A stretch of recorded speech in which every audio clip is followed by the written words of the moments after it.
wabarakatuh. Ketemu lagi dengan saya Risma. Di sini saya sebagai host. Pada podcast kali ini kita akan membahas tentang kesehatan dengan topik kesehatan reproduksi pada remaja.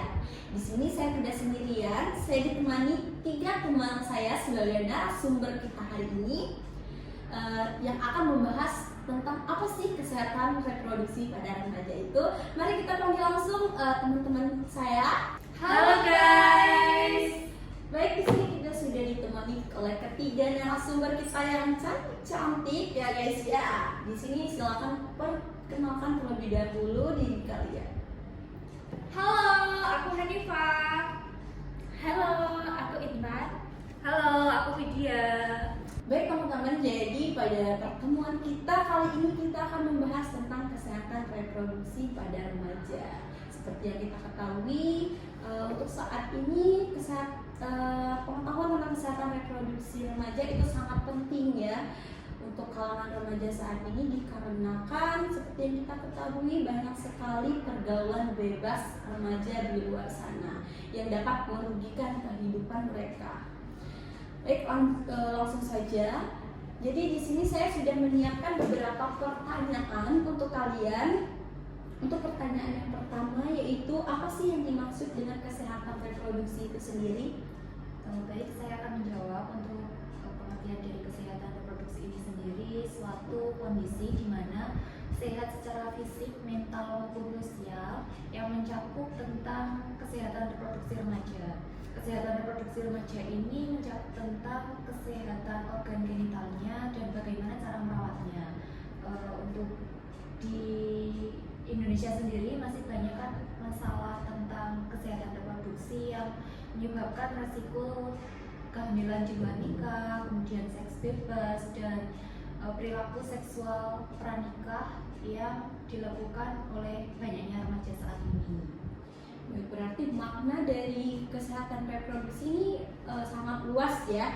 Berarti bukan hanya tentang fisik remaja itu yang sehat, tetapi juga untuk psikologis mereka begitu.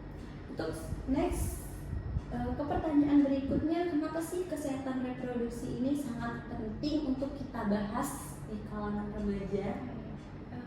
Jadi untuk kesehatan reproduksi ini sangat penting dibahas di kalangan remaja karena remaja ini sangat berisiko tinggi terkena atau terpapar masalah kesehatan reproduksi karena banyak sekali remaja ini yang mencari tahu di internet atau di sosial media, padahal belum tentu juga informasi yang dia dapatkan itu benar. Nanti ditakutkannya karena dia salah dalam mencari informasi, nanti akan terjadi kejadian yang mungkin tidak diinginkan, seperti mungkin kehamilan yang di luar nikah, seperti itu.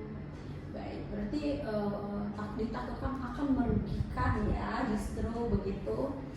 Next, kita ke pertanyaan berikutnya. Apa saja sih tantangan yang akan dihadapi oleh remaja tersebut dalam kesehatan reproduksi remaja itu sendiri? Jadi mungkin untuk tantangan tersendiri bagi remaja dalam menangani atau masalah kesehatan reproduksi itu mungkin dapat kurangnya edukasi. Mereka itu mungkin tidak dapat mendapatkan edukasi secara baik dan benar. Tahu sendiri remaja itu bagaimana. Nah, untuk edukasi ini mungkin dapat juga dilakukan oleh orang tua maupun di sekitar lingkungan remaja tersebut. Kemudian selain itu tekanan teman sebaya. Teman sebaya itu juga sangat mempengaruhi terhadap kesehatan reproduksi remaja. Bisa saja teman itu mempengaruhi ke hal-hal yang buruk. Kemudian pengaruh media sosial ini juga sangat berbahaya. Pengaruh media sosial ini jika kita tidak dapat menyaring secara baik dan benar, maka remaja tersebut juga menjadi salah paham terhadap penjagaan kesehatan reproduksinya sendiri. Kemudian adanya juga norma sosial pada masyarakat, seperti itu. Baik, Mungkin saya izin menambahkan nih Mbak ya, ya silakan. kurangnya komunikasi antara remaja itu sendiri dengan orang tua. Untuk saat ini kan banyak orang tua yang bekerja sehingga mengabaikan tentang pendidikan kesehatan reproduksi kepada anaknya. Kemudian orang tua itu terlalu mengandalkan pendidikan kesehatan reproduksi itu diberikan di sekolah. Padahal untuk saat ini untuk pendidikan kesehatan reproduksi itu sendiri belum masuk di kurikulum pembelajaran di sekolah, sehingga masih minim untuk diberikannya pendidikan reproduksi. Ya, selanjutnya untuk pertanyaan berikutnya, apa sih resiko atau dampak yang akan dihadapi oleh remaja itu apabila tidak mendapatkan edukasi tentang kesehatan reproduksi ini? Jadi risiko yang dihadapi pada remaja apabila tidak mendapatkan edukasi secara baik ini mungkin berkaitan dari pertanyaan sebelumnya ya Mbak. Yang pertama itu mungkin bisa terjadi kehamilan tidak diinginkan. Kemudian yang ketiga juga bisa terkena infeksi menular seksual seperti HIV atau AIDS. Kita langsung saja ke pertanyaan berikutnya ya. Mungkin pertanyaan ini akan bersangkut paut pada pertanyaan sebelumnya. Jadi untuk pertanyaan berikutnya, bagaimana sih peran orang tua dalam mengambil andil dalam menjaga kesehatan reproduksi untuk anak remaja mereka? Jadi menurut saya peran orang tua itu sangat penting. Perlu kita ketahui bahwa orang tua merupakan suatu madrasah pertama bagi anaknya. Otomatis pengetahuan pertama yang anak dapat itu dari orang tua, tidak dari lingkungan luar. Jadi untuk orang tua itu merupakan peran utama anak dalam menjaga kesehatan reproduksi. Mungkin masih banyak juga orang tua yang awam tentang kesehatan reproduksi.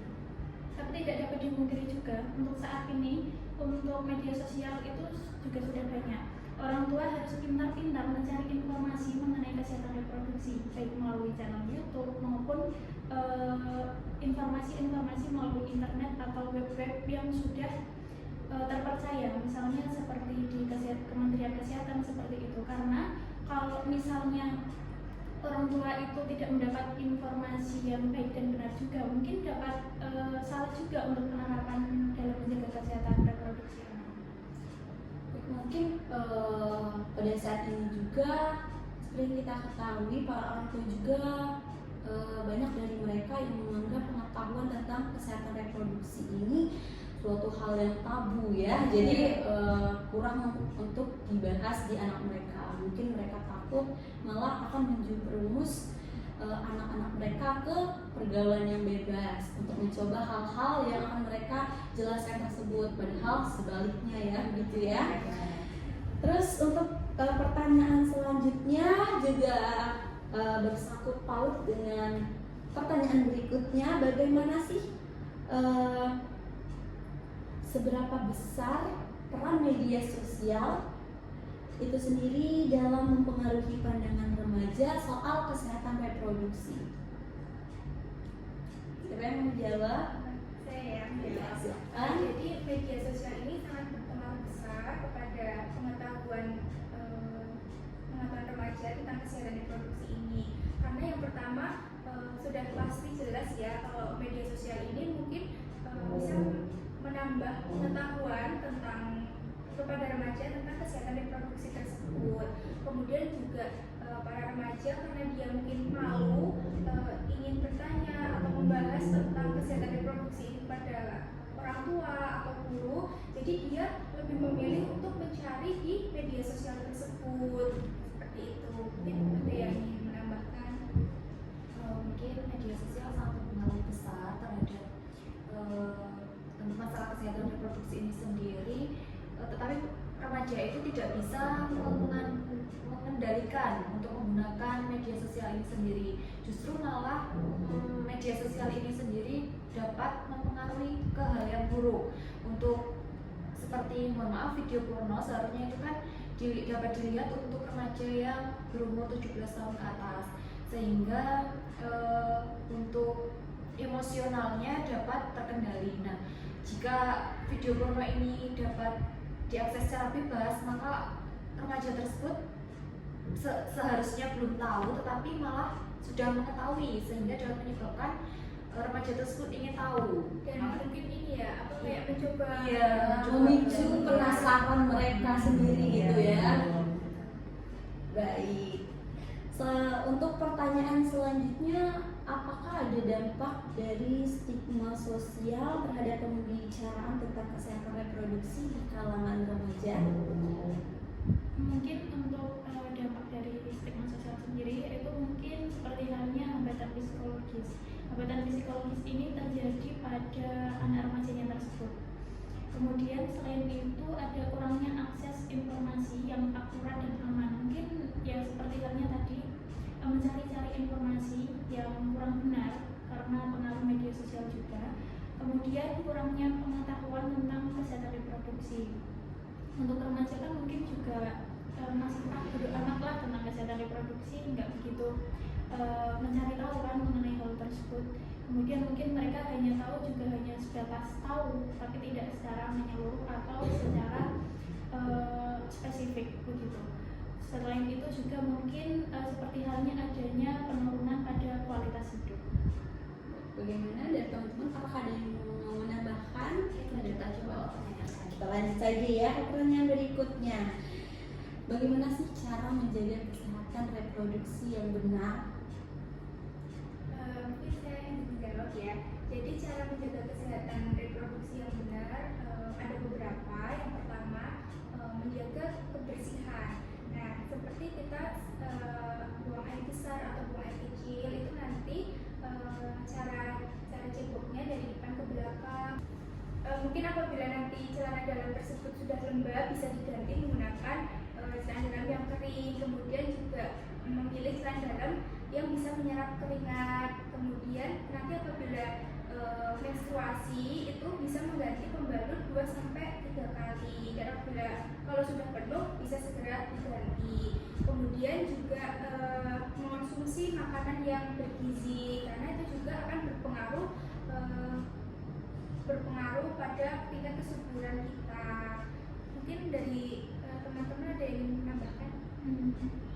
Mungkin menjaga berat badan ya agar tidak terlalu gemuk atau obesitas, karena mohon maaf, orang obesitas itu kan terlalu banyak menghasilkan keringat sehingga untuk organ reproduksi kan berada di daerah yang lipatan-lipatan seperti itu dan menghasilkan banyak keringat, sehingga untuk penghasilan keringat yang terlalu banyak itu dapat menimbulkan bakteri-bakteri yang dapat menyebabkan infeksi.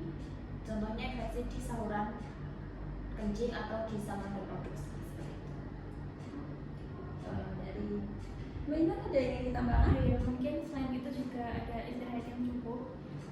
Kemudian selain istirahat yang cukup, mungkin bisa juga memeriksakan terhadap kesehatan reproduksinya itu secara rutin di suatu klinik atau suatu klinik setempat, yaitu untuk mengetahui ada masalah atau tidak, walaupun orang tersebut tidak memiliki riwayat penyakit tertentu mengenai kesehatan reproduksi. Berarti untuk konsultasi begitu ya? Untuk memastikan saja. Baik, kita lanjut ke pertanyaan terakhir nih. Nggak kerasa ya kita sudah di pertanyaan yang terakhir. Jadi seperti yang kita ketahui, sekarang itu banyak sekali yang beredar, yaitu sabun-sabun khusus area kewanitaan begitu. Pertanyaannya, apakah diperbolehkan untuk menggunakan sabun khusus area kewanitaan itu? Mungkin saya izin menjawab. Untuk penggunaan sabun khusus kewanitaan diperbolehkan, tetapi dengan catatan penting, dengan penggunaan pH di bawah 4,5 untuk menjaga keseimbangan asam alami yang ada di organ reproduksi. Karena di dalam organ reproduksi tentu yang di luar itu kan ada bakteri baik yang fungsinya itu justru malah menjaga agar tidak ada bakteri jahat yang masuk ke dalam organ reproduksi. Apabila kita memakai pH sabun lebih dari 4,5 itu malah justru mematikan bakteri yang baik tersebut, sehingga untuk pemakaian sabun khusus alat reproduksi diperbolehkan. Baik, untuk mengetahui pH-nya tersebut, apakah tercantum di kemasan atau bagaimana? Untuk beberapa merek mungkin tercantum di kemasannya. Baik, terima kasih untuk teman-teman semua sudah menjadi narasumber pada hari ini. Semoga materi yang kita berikan pada hari ini sangat bermanfaat untuk remaja-remaja di luar sana ya. Saya sangat berharap mereka dapat menerapkan di kehidupan mereka sehari-hari begitu. Jadi di sini saya simpulkan terlebih dahulu, untuk kesehatan reproduksi itu merupakan kesehatan secara fisik, baik mental ataupun psikologis remaja itu sendiri. Dan cara untuk mencegah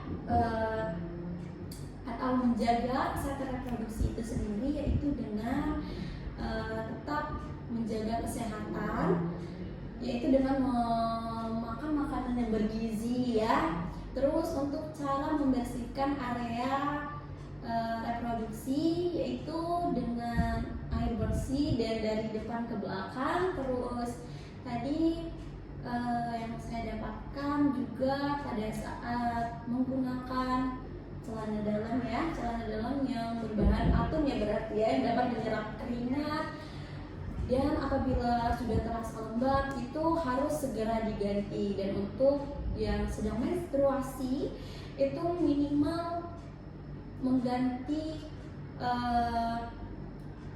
pembalutnya itu 2-3 kali per hari begitu ya. Baik, terima kasih untuk teman-teman semua. Nanti mungkin kita akan undang mereka lagi di podcast selanjutnya. Saya tutup podcast hari ini. Wassalamualaikum warahmatullahi wabarakatuh. Dadah.